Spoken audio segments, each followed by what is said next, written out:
এই দুনিয়াতে যত মানুষকে আপনি আপন দেখেন, এরা সবাই হয়তো আংশিক কোনো কোনো ক্ষেত্রে কেউ বিভিন্ন পার্সেন্টেজে আপন, কিন্তু আপনার সবচেয়ে বড় আপন হলেন আপনার রব আল্লাহ রাব্বুল আলামিন। আল্লাহর চাইতে বড় আপন আর কেউ নেই। আপনি একান্তে আল্লাহর সাথে একটু কথা বলেন। যারা ডিপ্রেশনে ভুগছেন, অশান্তিতে ভুগছেন, মানসিক অস্থিরতায় ভুগছেন, আজকেও আমার অফিসে আসার আগে দেখি এক লোক বসে আছে, নামাজ পড়লাম আমরা, উনি নামাজ পড়লেন না। তো আমি যার মাধ্যমে আসছে তাকে জিজ্ঞেস করলাম, নামাজ পড়লেন, উনি কি মুসলমান না? বলে মুসলমান, কিন্তু উনি অন্য জগতে আছে। কি? উনি আত্মহত্যা করবে। আজকের ঘটনা, উনি আত্মহত্যা করবে, উনি আসছে। হাসছেন আপনারা? এর আগে এক জুমা অফিস থেকে আমাকে ফোন দিল, জুমার নামাজ পড়াইতে ঢুকবো, বলতেছে এক লোক অফিসে এসে ঢুকছে, আপনার সাথে দেখা করবে, সে আত্মহত্যা করবে, জুমার নামাজও পড়বে না, এখন মরার আগে আপনার সাথে একটু দেখা করতে চায়। আমি আছি নারায়ণগঞ্জ, আর সে ঢাকায় অফিসে। ভাইরা আমার, আপনারা হাসছেন? ঘরে ঘরে অশান্তির সমুদ্র চলছে, ঘরে ঘরে মানুষের মধ্যে অশান্তির মধ্যে হাবুডুবু খাইতেছে। তরুণ ইয়াং মানুষ, বাচ্চা ছেলে এখনো দুনিয়ার কিছু তারে পায় নাই, ব্যবসা বাণিজ্য জ্ঞানজাম ফাসাদ কিচ্ছু পায় নাই, কলেজ ইউনিভার্সিটিতে পড়ে, সেখানে শতাধিক ছেলে এক বছরে আত্মহত্যা করে ফেলতেছে। মানসিক শান্তি যেটা, এটা এই সমাজের প্রতিটা ব্যক্তি থেকে উঠে যাচ্ছে। প্রত্যেকটা মানুষ অস্থির। এর মূল এবং প্রধান কারণ হলো এই কলব এবং অন্তরে যে জিনিসটাকে ঢুকানো দরকার ওটা না ঢুকাইয়া ভুলটারে ঢুকাইয়া বসে আছে, ইনস্টল করে নিছে দুনিয়াকে। দুনিয়া ছাড়ার কিছু তার মাথায় নাই।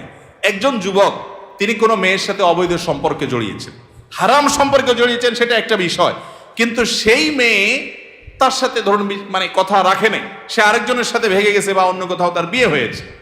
এখন সে ডিপ্রেশনে ভোগে। কেন ডিপ্রেশনে ভোগে? যে ওই পছন্দের মানুষটাকে সে পায় নাই। আলটিমেটলি এটা দুনিয়া, ঠিক না? ঠিক। আলটিমেটলি এটা কি? তার অন্তরে যদি আল্লাহকে স্থান দিত, আল্লাহকে যদি সবচেয়ে বেশি ভালোবাসতো, আল্লাযীনা আমানু আশাদ্দু হুব্বাল, তার অন্তরে যদি আল্লাহর সাথে মহব্বত সবচেয়ে বেশি থাকতো, আল্লাহর সন্তুষ্টিটাকে সবকিছুর উপর যদি প্রায়োরিটি দিত, তাহলে এরকম কেউ তার জীবন থেকে চলে গেছে, কেউ আসছে, কোনো দোস্ত নারাজ হয়ে গেছে, কিছু টাকা লস হয়ে গেছে, একটা ব্যবসা ছুটে গেছে, কিছু ক্ষতি হয়ে গেছে, এগুলোর কোনোটি তার জীবনে কোনো প্রকার প্রভাব ফেলতো? কি হয়েছে? এগুলা গেছে, আরো আসবে, না আসলোই না, তাতে কি সমস্যা? আমাকে তো আল্লাহর কাছে যেতে হবে, কিয়ামতের ময়দানে দাঁড়াতে হবে, সারা জীবনের হিসাব দিতে হবে। আমি সেই জায়গা কি হিসাব দিতে পারবো, সেই জিনিসটা আমি ঠিক রাখতে পেরেছি কিনা, এটাই হলো আমার মূল গোলের জায়গা, এটা হলো মূল টার্গেটের জায়গা। এইভাবে যদি আপনি ভাবেন, তাহলে আপনার মধ্যে ডিপ্রেশন ইনশাল্লাহ এমনিতেই দূর হয়ে যাবে। মোহতারাম হাজরিন, অতএব সম্পদ উপার্জন করেন, ব্যবসা বাণিজ্য করেন এবং জাগতিক কাজ করেন, এতে কোনো সমস্যা নাই, কিন্তু অন্তরে দুনিয়াকে নয়, আল্লাহকে স্থান দেন। এবং এই স্থান দিতে গিয়ে আপনাকে স্যাক্রিফাইস করতে হবে। কি স্যাক্রিফাইস? ওই যে সৎ পথে চলবেন, হক হালালি চলবেন, টাকা পয়সা বেশি হবে না। অন্যরা তো দূরের কথা, নিজের আপন মা বাবার কাছেও দাম পাবেন না, ভাই বোনের কাছে দাম পাবেন না, বইয়ের কাছেও হয়তো দাম পাবেন না, ছেলে মেয়ের কাছেও হয়তো দাম পাবেন না, বন্ধু বান্ধবের কাছেও দাম পাবেন না, এলাকার ইমাম সাহেব, খতিব সাহেব, হুজুর সাহেবের কাছেও দাম পাবেন না, কারণ পয়সা নেই।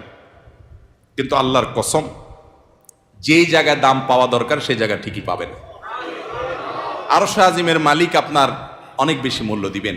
নবী করিম সাল্লাল্লাহু আলাইহি সাল্লাম কতবার এরকম বলেছেন সাহাবীদেরকে, তোমরা কোনো জান্নাতি লোক দেখতে চাও?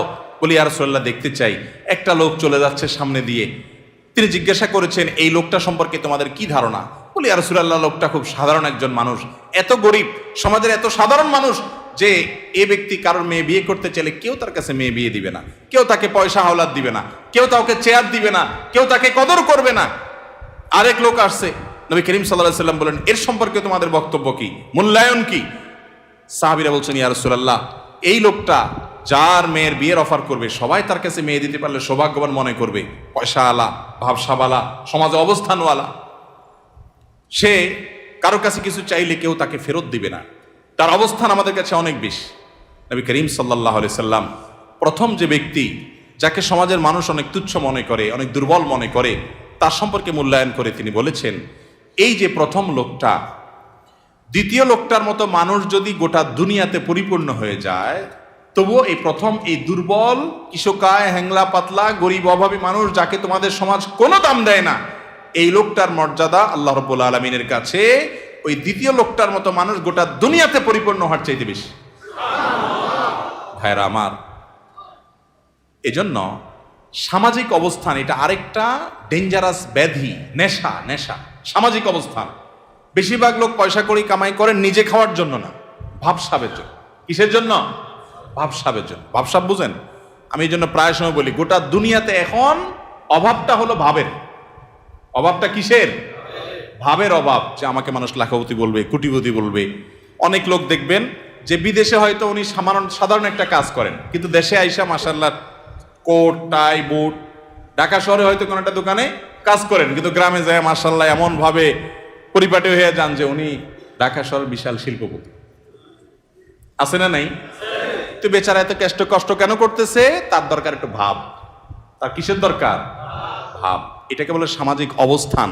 হব্বে যা, এটা মানুষকে কুরে কুরে শেষ করে দেয়, একদম ধ্বংসের দ্বার প্রান্তে নিয়ে যায়। এই জন্য ডিপ্রেশন থেকে মুক্তি পেতে চান, একমাত্র পথ আল্লাহর আনুগত্য এবং গোলামিতে ফিরে আসেন।